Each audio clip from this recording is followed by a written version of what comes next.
que ahora se están estudiando es el FLT3.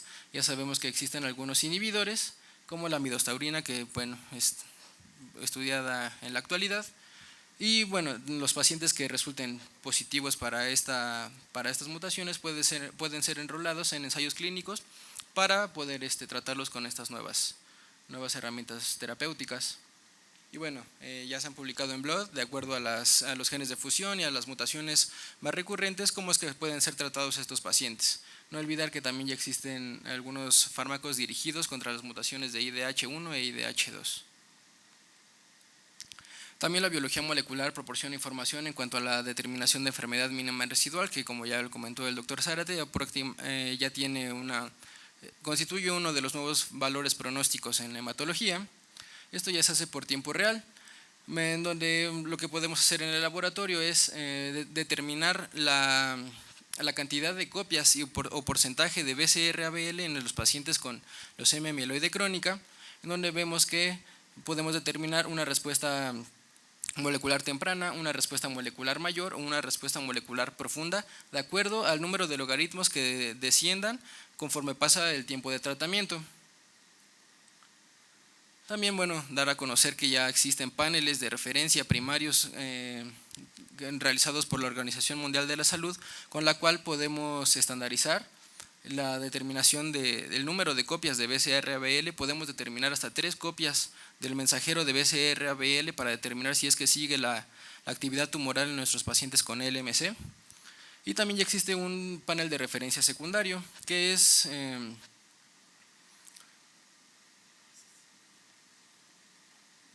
básicamente es la combinación de una línea celular Filadelfia positivo, que es la línea celular K562, con una Filadelfia negativo, que es la HL60. Estos son los llamados calibradores secundarios. Mediante mezclas y diluciones seriadas podemos hacer la determinación del número de copias de BCR-ABL. Podemos ver lo que corresponde al 10% de enfermedad, 1%, 0.1% y así sucesivamente.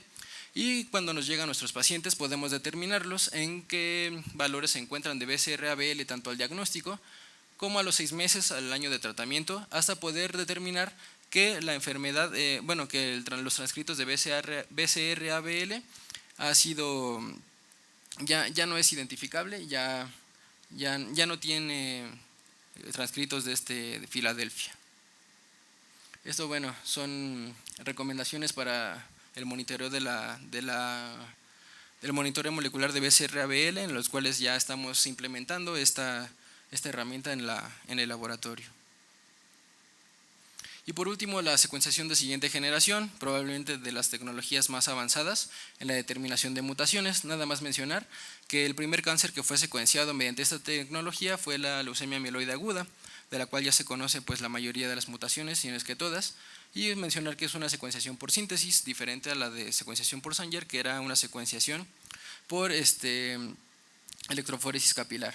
Mencionar que la secuenciación del genoma humano llevó más de 10 años y más de 12 billones de dólares. En la actualidad, pues esto ya se puede realizar en menos de 48 horas, con costos mucho más reducidos, que van aproximadamente de los $2,000.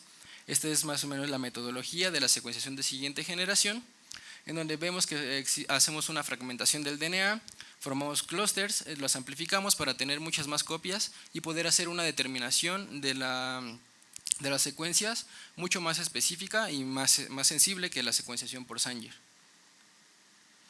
En la actualidad, como les comentaba, ya sabemos todas las mutaciones que existen en LAM, las cuales también son detectables mediante PCR en tiempo real. Y bueno, vemos FLT3, como ya conocemos, que es una de las mutaciones más frecuentes. Sin embargo, también existen otros tipos de genes que han sido descritos que presentan mutaciones, como son receptores de tirosincinasa como KIT, factores de transcripción, inserciones, deleciones, translocaciones y reguladores epigenéticos. Esto también ya lo hemos realizado en colaboración con la Universidad de Cornell. Son pacientes del Hospital General, en donde vemos que también dentro de los genes más mutados se encuentran FLT3, lo cual concuerda muy bien con la literatura, es decir, nuestra población del Hospital General se comporta como los reportes que ya se encuentran en la literatura universal. También mediante estas secuenciaciones se han podido determinar algunas que son específicas de ciertas patologías, es decir, de neoplasias mieloproliferativas, como las mutaciones en JAK. Mi compañero a continuación les hablará más acerca de estas mutaciones en síndromes mieloproliferativos y bueno, les cedo la palabra. Buenas noches, gracias por la invitación. Y efectivamente yo les voy a hablar de un ejemplo del uso de la biología molecular en la actualidad. Esto es en las neoplasias mieloproliferativas Filadelfia negativas, específicamente en los genes JAK2, MPL y calreticulina. Me voy a ir un poquito rápido porque pues ya estamos un poco justos de tiempo. Estas enfermedades comparten ciertas características, entre las cuales se encuentra la actividad de tirosinasa alterada, las cuales se da gracias a ciertas mutaciones en estas enfermedades, en estas sinasas o receptores que están íntimamente relacionados con procesos hematopoyéticos. En el caso de JAK2, tenemos un cambio en la posición 1849, se cambia una guanina por una timina, y esto produce una hipersensibilidad a citocinas y una activación independiente de ellas. Entonces, bueno, ahí radica la importancia de detectar esta mutación. De igual manera, en el receptor de trombopoyetina o MPL, tenemos una mutación en la posición 1544, se cambia una guanina por una timina, y esto también induce la activación activa de otras sinasas como JAK o STAT, y una activación independiente de trombopoyetina, que es el ligando de este receptor. De igual manera, en calreticulina podemos tener dos tipos de mutaciones en el exón 9. Puede ser una mutación de tipo 1, que es una deleción de 52 pares de bases, o una mutación de tipo 2, que es una inserción de 5 pares de bases, lo cual hace una disrupción con la unión a calcio. Y bueno, esto también está activando vías de señalización activamente, que nos puede desencadenar en una de estas neoplasias. Al ver las frecuencias de estas mutaciones en estas enfermedades, pues resulta importante tener un método eficaz de detección, un método que pueda ser completamente sensible y que pueda tener una rapidez que nos permita tener un diagnóstico temprano. En el laboratorio ya tenemos experiencia desde hace más de 2 años con la mutación B617F en JAK2. Y bueno, se hizo una asociación clínica entre la presencia de esta mutación y la evolución de los pacientes que se estudiaron en ese entonces. Fue en 2016, ahí en el Laboratorio de Biología Molecular del Hospital General de México. ¿Cómo se llega a hacer esta detección? Bueno, ya les explicó mi compañero cómo es a grosso modo el procedimiento. Sin embargo, esta metodología se basa en una detección en tiempo real, una PCR en tiempo real, pero aumenta un poco más la sensibilidad, debido a que tenemos los componentes propios de una PCR en tiempo real, como lo son los oligos específicos, la sonda que va a emitir nuestra fluorescencia y todos los cofactores y enzimas que necesitamos. Sin embargo, también vamos a tener un bloqueador en el caso del alelo normal. Esto va a hacer que solo detectemos el alelo mutado en vez de poder llegar a detectar el normal, y bueno, nos va a conferir una mayor sensibilidad. Este es a grandes rasgos el esquema sobre el DNA templado. Y bueno, esto nos confiere una detección de un alelo mutado en 1000 normales. Tenemos una alta especificidad. Solo utilizamos 50 nanogramos de DNA, que esto bueno, lo podemos extraer de prácticamente cualquier muestra de sangre periférica que nos llegue al laboratorio. Podemos tener resultados en menos de 48 horas con esta metodología. Y bueno, bajo condiciones específicas podemos tener la cuantificación de la carga alélica de estas mutaciones. Este es un panel de resultados que nos arroja el equipo cuando hacemos la cuantificación. Y bueno, podemos ver cada mutación, cada gen, tanto la mutación como el alelo normal, de forma individual. Asimismo, el equipo que tenemos nosotros actualmente nos permite detectar 24 mutaciones diferentes con su alelo normal. Sin embargo, bueno, hay equipos que nos pueden detectar hasta 48 mutaciones diferentes con sus respectivos alelos normales. Ahora bien, ya lo había mencionado mi compañero con anterioridad, pero bueno, es importante recalcar esto.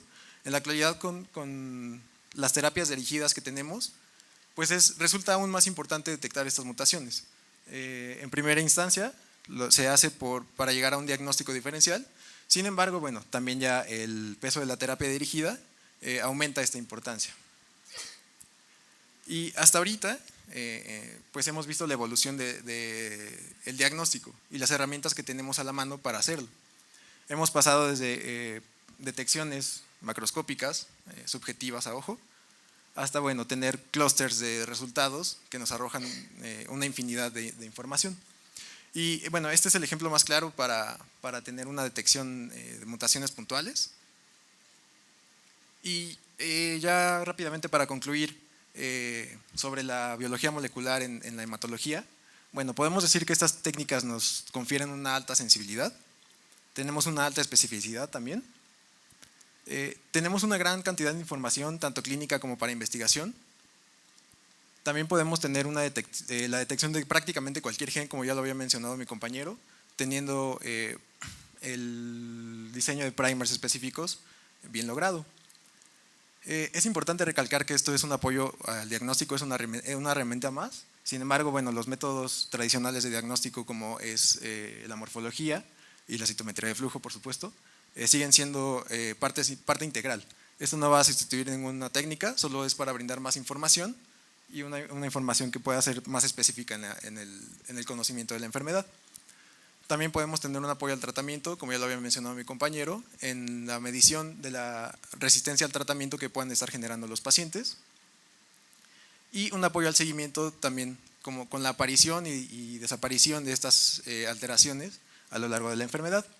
Y bueno, con esta caricatura me gustaría mencionarles o hacerles énfasis que a pesar de que podemos tener tanta información, por ejemplo con una secuenciación masiva, que nosotros podemos literalmente pescar todos los genes que nos podamos encontrar, bueno, esta herramienta tiene que ser dirigida, ¿no? No es como pescar y a ver qué encontramos, más bien nosotros